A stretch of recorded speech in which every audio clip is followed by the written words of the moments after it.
आप सभी का हमारे YouTube चैनल इंग्लिश मार्गदर्शन में बहुत बहुत स्वागत है। यदि आपको हमारे वीडियोज पसंद आते हैं तो वीडियोज पर लाइक, शेयर एंड कमेंट जरूर करें तथा साथ ही साथ हमारे चैनल को सब्सक्राइब करें ताकि आने वाली अपडेट्स आपको मिलती रहें। आज जो हम टॉपिक स्टार्ट करने वाले हैं वो टॉपिक है आपका reflexive pronoun versus emphatic pronoun. हम में से कईयों का यह डाउट रहता है कि भाई एम्फेटिक प्रोनाउन में और रिफ्लेक्सिव प्रोनाउन में क्या डिफरेंस रहता है। कई बार हमें लगता है कि दिया हुआ जो शब्द है वो रिफ्लेक्सिव प्रोनाउन है और कई बार लगता है यह क्या है, एक एम्फेटिक प्रोनाउन है। अगर आपके अंदर भी यही डाउट रहता है कि आप पहचान नहीं पाते हैं कि what is difference between reflexive pronoun and emphatic pronoun, तो आज आपका यह डाउट दूर होने वाला है। साथ ही साथ हम यह भी देखने वाले हैं कि रिफ्लेक्सिव प्रोनाउन से किस प्रकार हमें कॉम्पिटिटिव एग्जाम में एरर्स मिल जाते हैं। तो चलिए स्टार्ट करते हैं। सबसे पहले हमें यह क्लियर करना पड़ेगा कि व्हाट इज रिफ्लेक्सिव प्रोनाउन, होता क्या है रिफ्लेक्सिव प्रोनाउन। चलिए समझ लेते हैं। तो रिफ्लेक्सिव प्रोनाउन आप इजीली डिफाइन कर सकते हो ऐसे वर्ड्स जिनके अंत में क्या जुड़ा रहता है, सेल्फ या सेल्व्ज। हम क्या लिख रहे हैं, ऐसे वर्ड्स जिनके अंत में क्या जुड़ा रहता है भाई, या तो सेल्फ या फिर क्या जुड़ा रहता है, सेल्व्ज। क्या कहलाते हैं, वो रिफ्लेक्सिव प्रोनाउन कहलाते हैं। क्या जुड़ा रहता है, सेल्फ किसके लिए आता है, फॉर सिंगुलर, और सेल्व किसके लिए आता है, प्लूरल। वो क्या कहलाते हैं भाई, आपके रिफ्लेक्सिव प्रोनाउन कहलाते हैं। थोड़ा सा ध्यान दें, क्या यह सिर्फ रिफ्लेक्सिव प्रोनाउन होते हैं, नहीं, साथ ही ये क्या हो सकते हैं, एम्फेटिक प्रोनाउन भी हो सकते हैं। हम क्या कह रहे हैं, थोड़ा ध्यानपूर्वक सुने इस बात को। हमने क्या बोला, ऐसे शब्द the words which end with self oblique selves are called reflexive pronoun either emphatic pronoun. ध्यान रखना है कि जरूरी नहीं है कि सेल्फ और सेल्फ जुड़ने वाला हर शब्द कैसे कार्य कर रहा होगा। रिफ्लेक्सिव प्रोनाउन की तरह यह क्या हो सकता है, एम्फेटिक प्रोनाउन हो सकता है, और यह डिपेंड करता है कि वह सेंटेंस में किस स्थान पर आया है। चलो कुछ एग्जांपल लिख लेते हैं, उसके बाद थोड़ा सा आगे इसको डिफाइन करेंगे हम।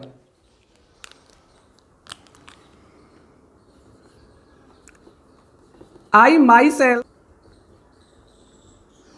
अगर आप थोड़ा सा इन सेंटेंसेस को नोटिस करें और मैं आपसे यह पूछ लूं कि यहां पर दिया हुआ शब्द जो है माई सेल्फ, वो कैसे कार्य कर रहा है, यहां पर जो माई सेल्फ आपका दिया हुआ है वो कैसे कार्य कर रहा है, क्या यह सेंटेंस यहां पर सही है, यह सेंटेंस सही है कि गलत है, या फिर यहां पर जो माई सेल्फ दे रखा है वह किसका कार्य कर रहा है। तो सबसे पहले तो आपने क्या डिफाइन किया कि ऐसे शब्द जिनके अंत में क्या जुड़ा रहता है, सेल्फ ऑब्लिक सेल्व्ज, क्या कहलाते हैं, रिफ्लेक्सिव प्रोनाउन या फिर एम्फेटिक प्रोनाउन कहलाते हैं। थोड़ा सा देख लेते हैं एक बार कैसे बनते हैं। आई का जो रिफ्लेक्सिव प्रोनाउन कह लो या एम्फेटिक प्रोनाउन कह लो कैसे बनता है, माई प्लस आप क्या जोड़ देते हो, सेल्फ। वी का क्या बनता है, आवर प्लस सेल्व्ज। उसी प्रकार यू का क्या बनता है, दो प्रकार से बन जाता है, योर के साथ आप सेल्फ भी जोड़ते हो और सेल्फ भी जोड़ते हो। बिकॉज रीजन क्या है, कारण क्या है भाई, यू खुद में ही सिंगुलर होता है और यू खुद में ही क्या होता है, प्लूरल होता है। आगे बढ़े, ही का क्या बनता है, हिमसेल्फ। सी का क्या बनता है, हर सेल्फ। इट का क्या बनता है, इट सेल्फ। और दे का क्या बनता है, देम सेल्व्स। आप क्या जोड़ते हो उसमें, सेल्फ जोड़ते हो। नाउ आप कह सकते हो कि the words which end with self oblique selves क्या कहलाते हैं। आप उन्हें रिफ्लेक्सिव प्रोनाउन भी कॉल कर सकते हो, आप उन्हें क्या कॉल कर सकते हो, एम्फेटिक प्रोनाउन भी कॉल कर सकते हो। चलिए थोड़ा सा यहां पर सेंटेंस को नोटिस करें। I myself did this work, आपसे क्या पूछा गया है कि यहां पर माई सेल्फ कैसे फंक्शन कर रहा है, either it is reflexive pronoun either it is emphatic pronoun. In the next sentence आपसे यह पूछा गया है कि यहां पर माई सेल्फ किसका कार्य कर रहा है, reflexive either emphatic. In the next sentence आपसे पूछा गया है the given sentence is correct और नॉट। और लास्ट वाला सेंटेंस आपको क्या लगता है कि यहां पर माई सेल्फ किसका कार्य कर रहा है और सही है या फिर गलत है। इस मिसकंसेप्शन को दूर करें उससे पहले आपका जो रिप्लाई रहेगा, जहां तक मैं सोच पा रहा हूं, आप कहेंगे कर्ता के तुरंत बाद आने वाले शब्दों को, बिकॉज क्योंकि यह एम्फेसाइज कर रहा है, किसको एम्फेसाइज कर रहा है, सब्जेक्ट को एम्फेसाइज कर रहा है। आप कहेंगे किसका कार्य कर रहा है भाई, एम्फेटिक का। आप क्या कहेंगे, एम्फेटिक का कार्य कर रहा है। आप फिर आगे कहेंगे इस वाले सेंटेंस को देखने के बाद में, क्योंकि यह कर्ता के बाद नहीं आया है और यह किसका कार्य कर रहा है, रिफ्लेक्सिव का कार्य कर रहा है। आगे आप कुछ ऐसे कहेंगे कि भाई यह किसका कार्य कर रहा है, एम्फेटिक का कार्य कर रहा है। आगे आप कुछ ऐसे कहेंगे कि यह किसका काम कर रहा है भाई, बिकॉज वर्ब के बाद आ रहा है, किसका कार्य कर रहा है, ये रिफ्लेक्सिव का कार्य कर रहा है। जहां तक मैं सोच पा रहा हूं आपका आंसर यही रहा होगा, लेकिन थोड़ा सा ध्यान दें, अगर आप भी यह सोचकर बैठे हैं तो आपके आंसर्स रॉन्ग हैं, एक्सेप्ट एग्जाम्पल 1। केवल एग्जाम्पल 1 को छोड़कर अगर आप कुछ इस तरह सोच रहे हैं तो आपका कंसेप्शन गलत है। आज इसी कंसेप्शन को दूर करने के लिए हम समझने वाले हैं कि कैसे कोई भी शब्द जिसके अंत में क्या जुड़ा रहता है, सेल्फ या सेल्फ्ज, कब वो रिफ्लेक्सिव प्रोनाउन होता है और कब वो एम्फेटिक प्रोनाउन होता है। चलिए थोड़ा सा शुरू करते हैं, आगे बढ़ते हैं। तो सबसे पहले हम रिफ्लेक्सिव प्रोनाउन को डिफाइन कर लेते हैं। भाई रिफ्लेक्सिव प्रोनाउंस क्या होते हैं, चलिए समझते हैं क्या होते हैं। आप यहां पर समझ चुके हैं पहली डेफिनेशन आपने क्या समझी है भाई। फर्स्ट डेफिनेशन कि the words which end with self oblique selves are called reflexive pronouns। एक डेफिनेशन आपने क्या बनाई कि भाई ऐसे शब्द जो किससे बने होते हैं, सेल्फ ऑब्लिक सेल्फ से बने होते हैं, क्या कहलाते हैं, रिफ्लेक्सिव प्रोनाउंस कहलाते हैं। चलिए यह हमारी मेन डेफिनेशन नहीं है, थोड़ा सा एक और डेफिनेशन देख लेते हैं।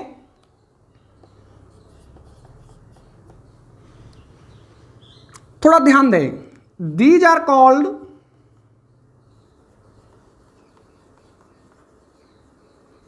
Reflexive, these are called reflexive because the action done by the subject reflects, या फिर आप लिख सकते हो turns back upon the subject. थोड़ा सा इस बात को समझें, क्या लिख रहे हैं भाई हम कि दीज आर कॉल्ड रिफ्लेक्सिव, ये शब्द कब रिफ्लेक्सिव कहलाते हैं, जब ये शब्द कब रिफ्लेक्सिव कहलाते हैं, जब the action done by subject, करता क्या करे, किसी कार्य को करे और फिर उसका प्रभाव जो है रिफ्लेक्ट हो, वापस हो किस पर, कर्ता पर। आप कह रहे हो भाई कर्ता क्या करे, किसी कार्य को करे और फिर कर्ता द्वारा किए गए कार्य का प्रभाव वापस लौट कर आए, किस पर आए, कर्ता पर लौट कर आए, उनको हम क्या कहते हैं, रिफ्लेक्सिव प्रोनाउंस कहते हैं। इट मीन्स आप कह सकते हो सब्जेक्ट ही क्या होता है, उसका ऑब्जेक्ट होता है, लेकिन किस फॉर्म में होता है, रिफ्लेक्सिव प्रोनाउन की फॉर्म में होता है। नाउ वी कैन अंडरस्टैंड कि भाई रिफ्लेक्सिव प्रोनाउन क्या होते हैं, जिनके अंत में आप क्या जोड़ देते हो, सेल्फ या सेल्फ्स, क्या कहलाते हैं, रिफ्लेक्सिव प्रोनाउन कहलाते हैं। कब रिफ्लेक्सिव होते हैं, तो आपने क्या लिखा कि जिसमें क्या करे, कर्ता कोई कार्य करे और उसका प्रभाव वापस लौटकर कहां पर आ जाए, कर्ता पर, उनको हम क्या कहते हैं, रिफ्लेक्सिव कहते हैं। चलिए कुछ एग्जांपल देख लेते हैं। एक सेंटेंस लिख दूं, आई किल्ड। अब मैं आपसे पूछूं इज दिस सेंटेंस करेक्ट, क्या यह सेंटेंस करेक्ट है। चलिए एक और सेंटेंस लिख लेता हूं मैं, आई इंट्रोड्यूस्ड टू द प्रिंसिपल। एक और सेंटेंस लिख लूं,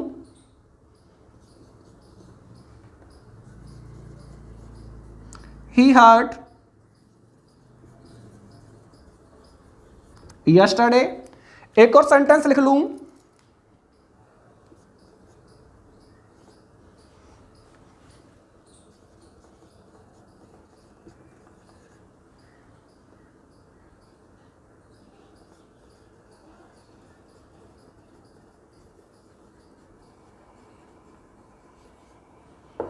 चलिए थोड़ा इन सेंटेंसेस को समझ लेते हैं।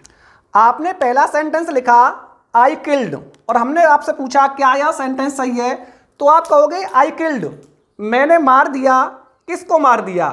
इट मीन्स यहां पर आप क्लियर नहीं कर पा रहे हो कि आपने किसको मार दिया है। अब ऐसी अवस्था में आपके पास इसको करेक्ट करने का एक विकल्प है। या तो आप क्या लगा दो, यहां पर कोई ऑब्जेक्ट लगा दो, क्या लगा दो भाई, कोई ऑब्जेक्ट लगा दो, या फिर ऑब्जेक्ट के जैसा ही कोई शब्द लगा दो जो क्या कर दे, सेंटेंस के अर्थ को फुलफिल कर दे।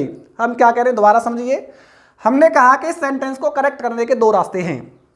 There are two ways to correct this sentence, either put an object after this verb, क्योंकि किल्ड एक ऐसी वर्ब है जिसके बाद हमें क्या चाहिए भाई, हम क्या लिख रहे हैं, किल्ड एक ऐसी वर्ब है जो कैसी वर्ब है, ट्रांजिटिव वर्ब है, और इसके बाद मुझे क्या चाहिए, एक ऑब्जेक्ट चाहिए। और in this sentence there is no object, और इस सेंटेंस में क्या नहीं है, कोई ऑब्जेक्ट नहीं है। तो आप क्या करोगे, इसको करेक्ट करने के लिए या तो क्या लगाएंगे, एक ऑब्जेक्ट लगाएंगे, या फिर एक ऑब्जेक्ट के जैसा ही कोई शब्द लगाएंगे जो क्या कर देगा, इस सेंटेंस के सेंस को फुलफिल कर देगा, पूर्ण कर देगा, कंप्लीट कर देगा। चलिए लगा देते हैं। आई किल्ड माई सेल्फ, मैंने क्या लगा दिया भाई, I killed my self. Now you can understand. अब इस सेंटेंस का क्या है, सेंस कंप्लीट है, मैंने खुद को मार लिया अर्थात आई सुसाइड। तो यहां पर क्लियर हो पा रहा है। In the next sentence, I introduced to the principal, आप कह रहे हो भाई परिचय करवाया किससे, प्रिंसिपल से, लेकिन किसका, यहां पर सेंटेंस क्या है भाई, इनकम्प्लीट है, और यहां पर क्या चाहिए, कोई ना कोई ऑब्जेक्ट चाहिए। इट मींस इंट्रोड्यूस्ड भी एक ऐसी वर्ब है जिसके बाद हमें किसकी रिक्वायरमेंट रहेगी भाई, एक ऑब्जेक्ट की रिक्वायरमेंट रहेगी, किसकी, ऑब्जेक्ट की। अब इन दिस सेंटेंस या तो आप कोई ऑब्जेक्ट लगाओ, या फिर क्या करो, इस ऑब्जेक्ट जैसा ही कोई दूसरा शब्द लगाओ जो क्या कर दे, सेंस को कंप्लीट कर दे।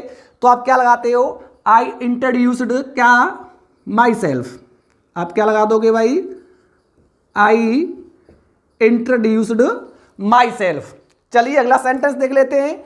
ही हर्ट यस्टरडे, हर्ट माने होता है चोट हो जाना, चोट पहुंचाना, यस्टरडे इट मींस, यहां पर आप सेंटेंस को रीड करें, भाई उसने चोट पहुंचाई, किसको, आप कहोगे किसको। और जब तक मैंने क्या कहा, ये ऐसी वर्ब हैं जिनके बाद किसका होना कंपलसरी है, एक ऑब्जेक्ट का होना कंपलसरी है। और ये सेंटेंस में क्या नहीं है, एक ऑब्जेक्ट नहीं है, तो उस ऑब्जेक्ट के सेंस को फुलफिल करने के लिए आप क्या लगा सकते हो, एक रिफ्लेक्सिव प्रोनाउन का यूज कर सकते हो। तो इट मींस आप यहां पर कहोगे ही हर्ट हिमसेल्फ, क्या कहोगे, ही हर्ट हिमसेल्फ यस्टरडे। अगला sentence, he absented from class yesterday, he absented उसने अनुपस्थित, भाई कौन अनुपस्थित था, क्लास में कौन अनुपस्थित था, तो आप कहोगे ही absented himself, he absented himself.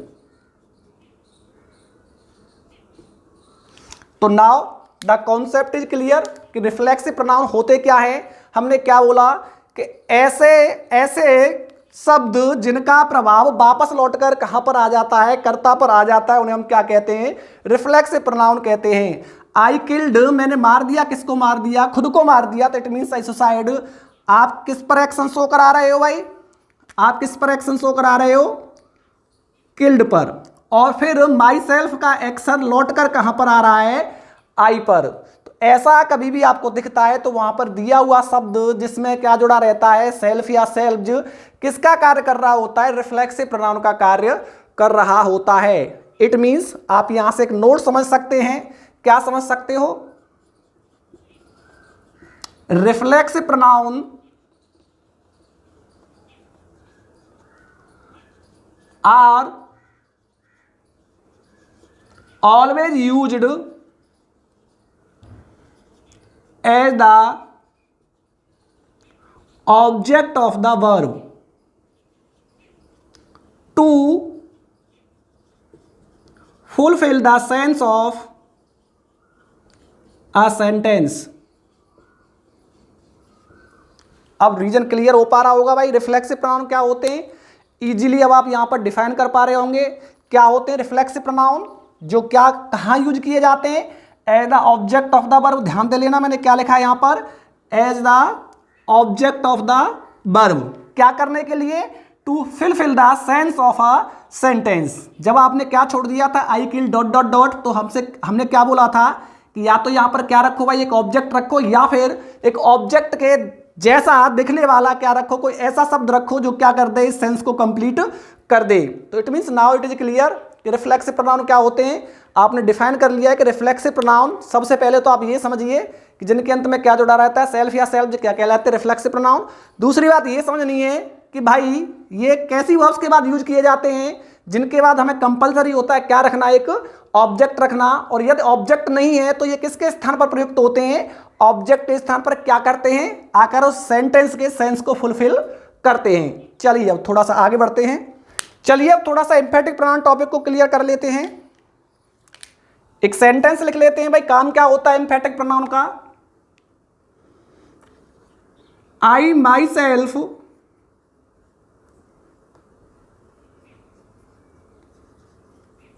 Killed a snake. थोड़ा सेंटेंस को देखें, हम ये कह रहे हैं कि भाई एम्फेटिक प्रोनाउन क्या होता है, पहले हमने समझ लिया रिफ्लेक्सिव प्रोनाउन क्या होता है। तो एम्फेटिक प्रोनाउन भी कैसे बनते हैं, सेल्फ या फिर सेल्फ जोड़ने से बनते हैं। जिस प्रकार आप किसका निर्माण कर रहे थे, रिफ्लेक्सिव प्रोनाउन का निर्माण कर रहे थे, उसी प्रकार किसका निर्माण होता है भाई, एम्फेटिक प्रोनाउन का निर्माण होता है। अब बात यह निकल कर आ रही थी कि भाई हम कैसे किसी सेंटेंस में पहचानेंगे कि यह रिफ्लेक्सिव प्रोनाउन है कि एम्फेटिक प्रोनाउन है। तो एम्फेटिक प्रोनाउन का काम क्या होता है, टू एम्फेसाइज, क्या करना, the subject for an action. यहां पर आप इस सेंटेंस को थोड़ा देखें तो पता चलेगा कि आई माई सेल्फ, मैंने क्या किया भाई, खुद ही मारा, किसको मारा, आ स्नेक को मारा। मैं क्या कह रहा हूं, I myself killed a snake, मैंने खुद ही मारा, किसको मारा, एक स्नेक को मारा। इट मीन्स आप क्या कर रहे हो, यहां पर एम्फेसाइज कर रहे हो, और किसको एम्फेसाइज कर रहे हो, किसी भी सब्जेक्ट को एम्फेसाइज कर रहे हो। तो आप लिख सकते हो क्या करने के लिए, to emphasise the subject for an action, आप क्या कहते हो, उसको एम्फेटिक प्रोनाउन कहते हो। क्या एम्फेटिक प्रोनाउन का होना एक सेंटेंस में कंपलसरी है, चलिए इस बात को भी देख लेते हैं। हमने क्या कहा कि माई सेल्फ किसका कार्य कर रहा है, यहां पर एम्फेटिक प्रोनाउन का कार्य कर रहा है, किसका भाई, एम्फेटिक प्रोनाउन का। दूसरी बात हमने ये कहा कि क्या इसको हटा देने से सेंटेंस पर कोई इंपैक्ट पड़ेगा, क्या सेंटेंस रॉन्ग हो जाएगा। चलिए इस कार्य को भी कर लेते हैं, इसको हटा देते हैं और क्या लिख देते हैं, I killed a snake. It means sentence पर कोई प्रभाव नहीं पड़ा, बस एक प्रभाव पड़ा। वो क्या प्रभाव पड़ा कि यहां पर आप क्या कह रहे थे, अपनी बात को जोर देकर कह रहे थे कि मैंने खुद ही मारा, मैंने स्वयं मारा, किसको, सर्प को। लेकिन यहां पर इन this sentence, sentence is already correct, बस क्या सेंस हट गया है, एम्फेसाइजिंग का सेंस हट गया है। तो इट मीन्स यहां से एक रिजल्ट निकलता है, और वो रिजल्ट क्या निकलता है कि if we remove emphatic pronoun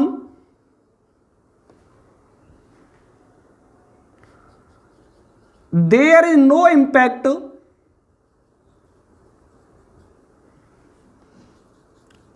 upon the sentence।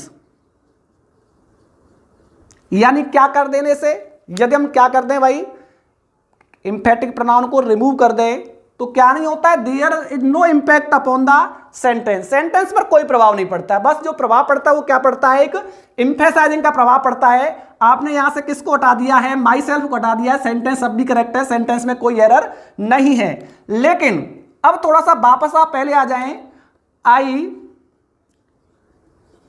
Killed my self. आपने कहा कि भाई ये एम्फेटिक प्रोनाउन का काम कर रहा है, और आप क्या करो, इसको हटा दो, क्या करो, इसको हटा दो। हमने हटा दिया इसको, तो क्या आप सेंटेंस करेक्ट है, आप कहोगे सेंटेंस तो गलत हो गया। सेंटेंस क्यों गलत हो गया भाई, क्योंकि सेंटेंस का सेंस पूर्ण रहा ही नहीं। अब सेंटेंस का सेंस क्या हो गया, इनकम्प्लीट हो गया। The sense of the sentence is incomplete. लेकिन इस वाले का क्या है, सेंस कंप्लीट है।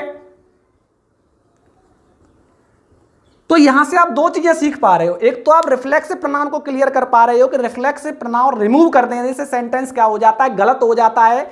जबकि किसको, एम्फेटिक प्रोनाउन को सेंटेंस से रिमूव कर देने पर सेंटेंस गलत तो नहीं होता, लेकिन सेंटेंस पर बस क्या प्रभाव पड़ जाता है, एम्फेसाइजिंग का प्रभाव पड़ जाता है। जो आप पहले क्या कर रहे थे, सेंटेंस में एम्फेसाइज कर रहे थे, बस वो एम्फेसाइजिंग यहां पर आप नहीं दिखा पा रहे हो, यानी sense of emphasizing is removed. लेकिन रिफ्लेक्सिव प्रोनाउन हटा देने से क्या हो जाता है, पूरा का पूरा सेंटेंस ही गलत हो जाता है। चलिए अब कुछ और सेंटेंस देखते हैं और वहां पर क्लियर कर लेते हैं what is difference between reflexive pronoun and emphatic pronoun.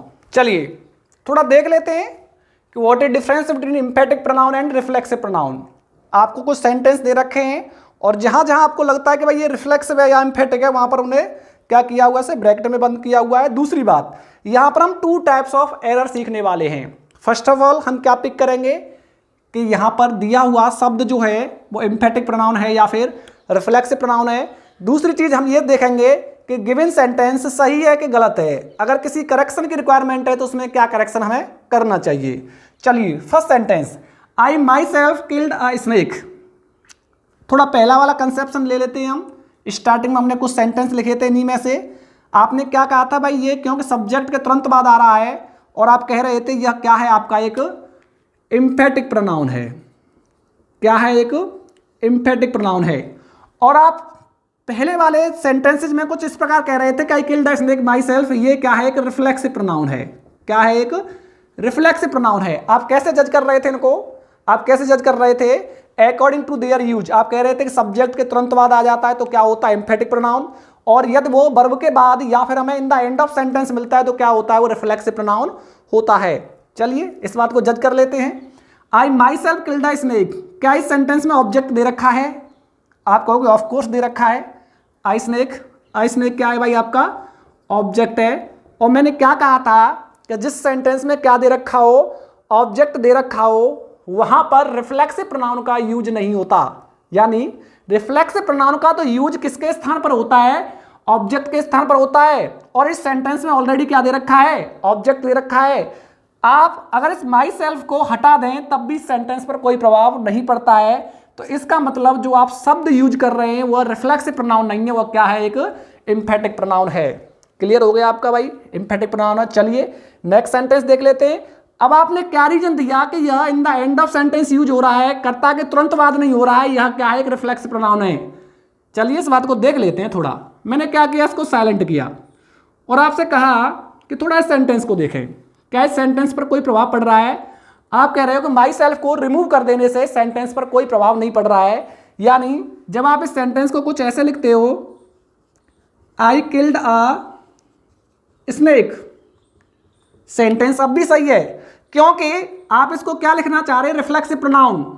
अब आप कहोगे भाई रिफ्लेक्सिव प्रोनाउन का यूज तो कैसे होता है, as object of the verb होता है।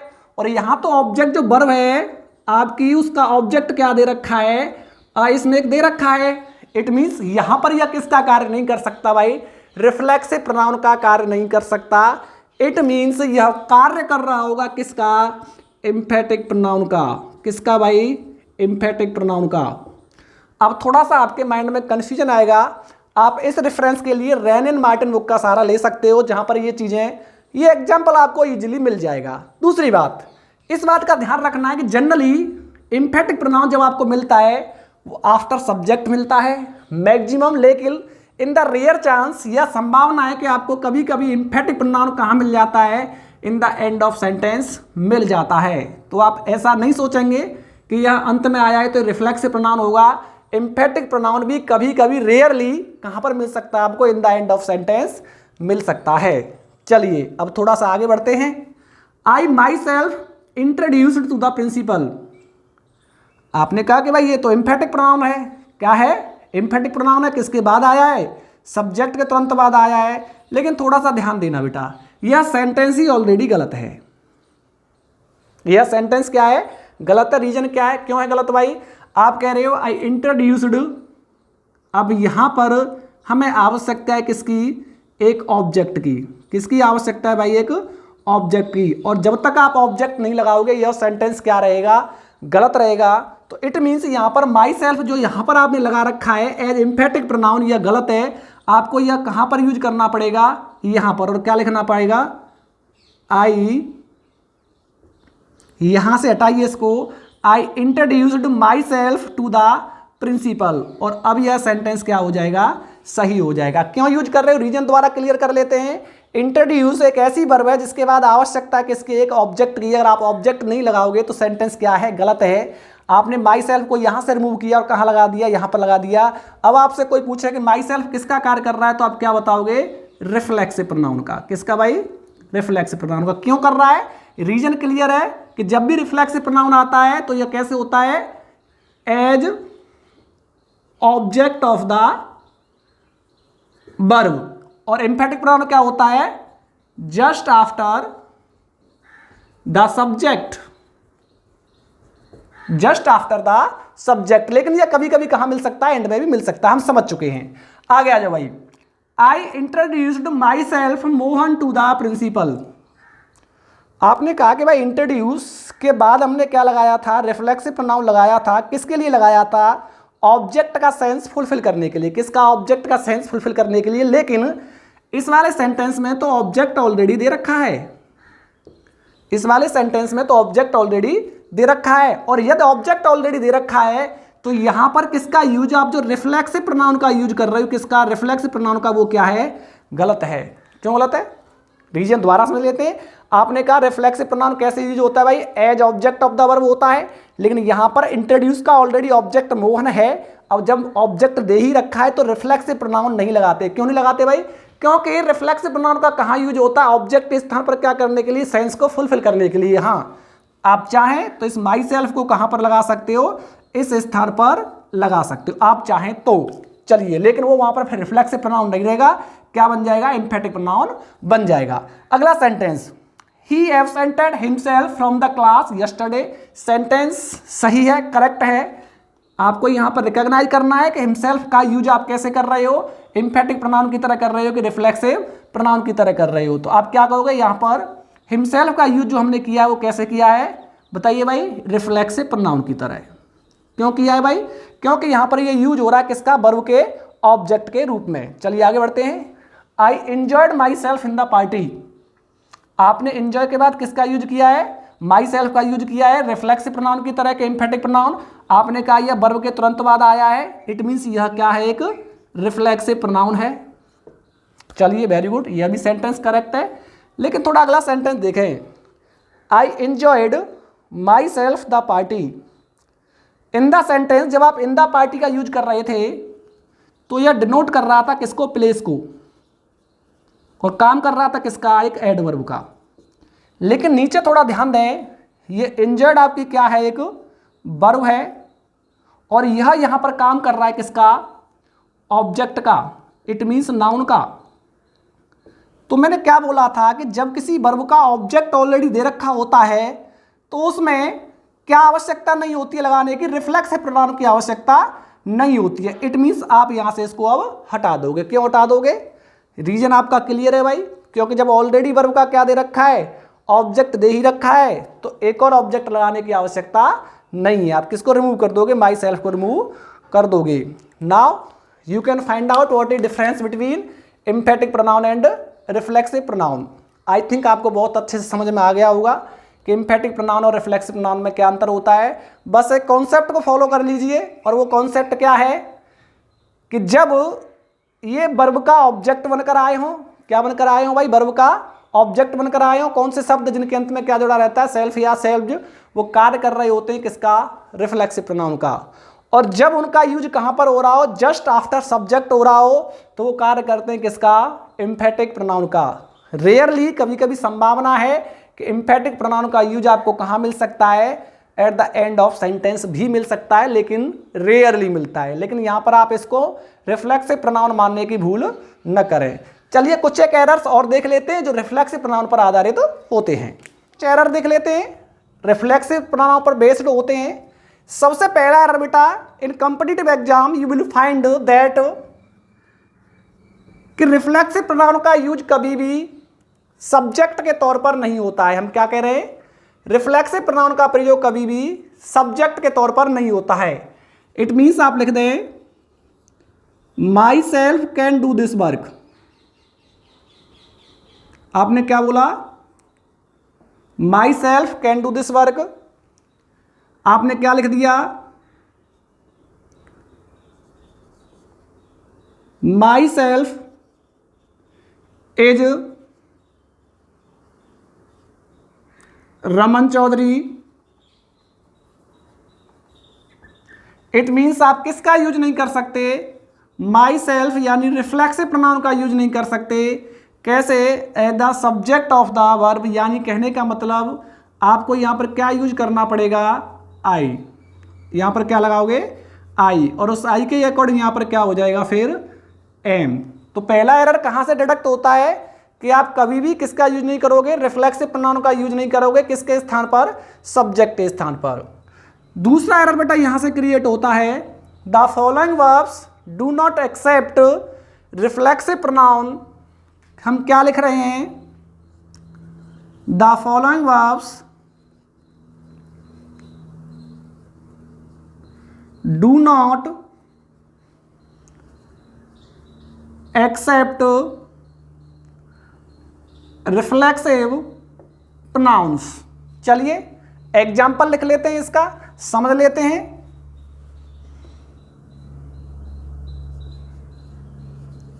He hid himself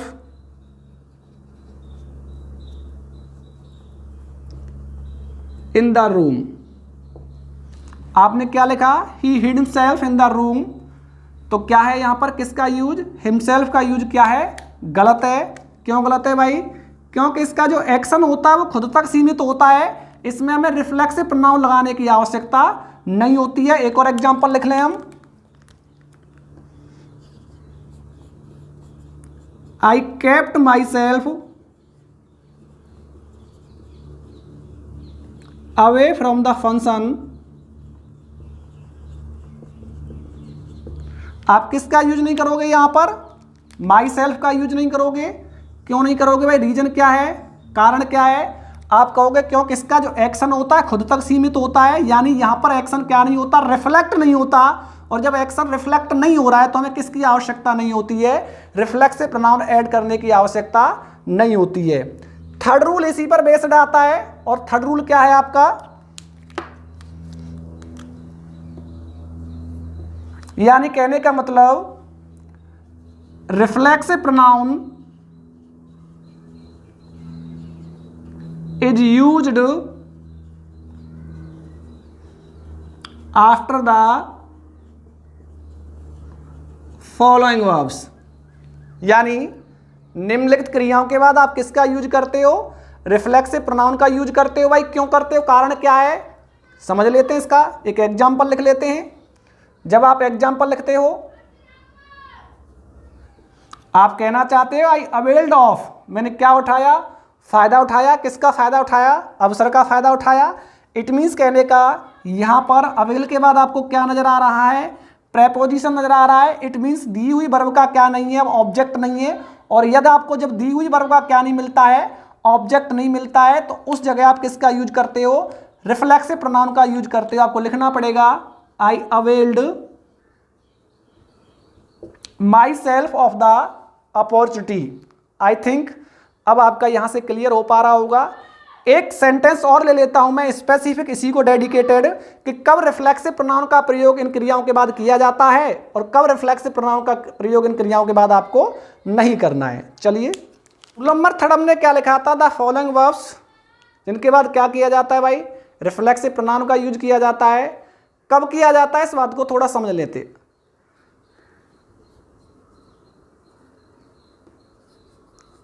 if the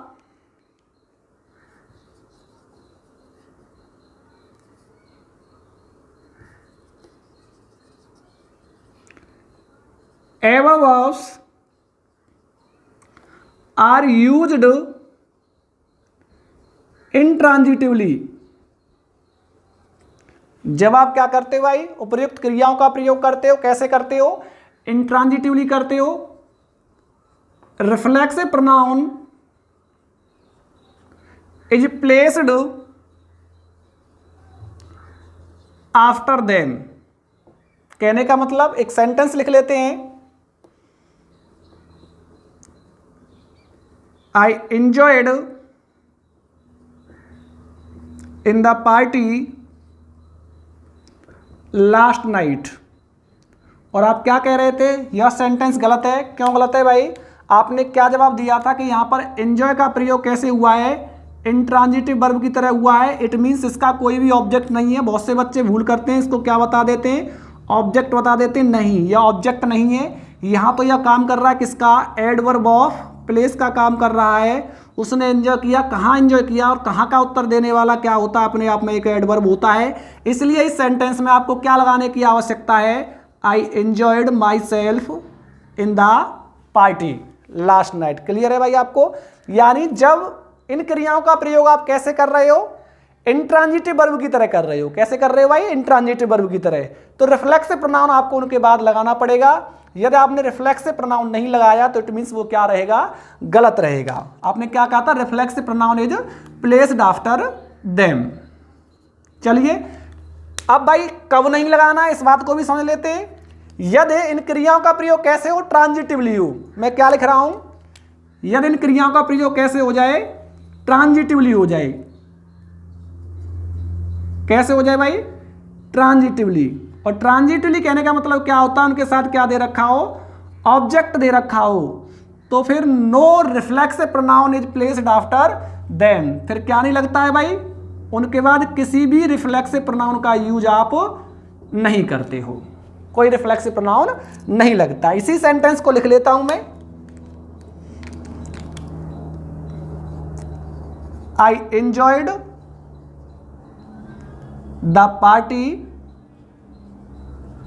last night. अब यह सेंटेंस ऑलरेडी करेक्ट है, इसमें कोई भी रिफ्लेक्सिव प्रोनाउन लगाने की आवश्यकता नहीं है। बहुत से बच्चे कंफ्यूज हो जाते हैं कि भाई ऊपर रिफ्लेक्सिव प्रोनाउन लगा हुआ है, इसमें क्यों नहीं लगा हुआ है। तो रीजन समझ लेते हैं। यहाँ पर जो एंजॉय का प्रयोग हो रहा है कैसे हो रहा है भाई, ट्रांजिटिव वर्ब के रूप में हो रहा है।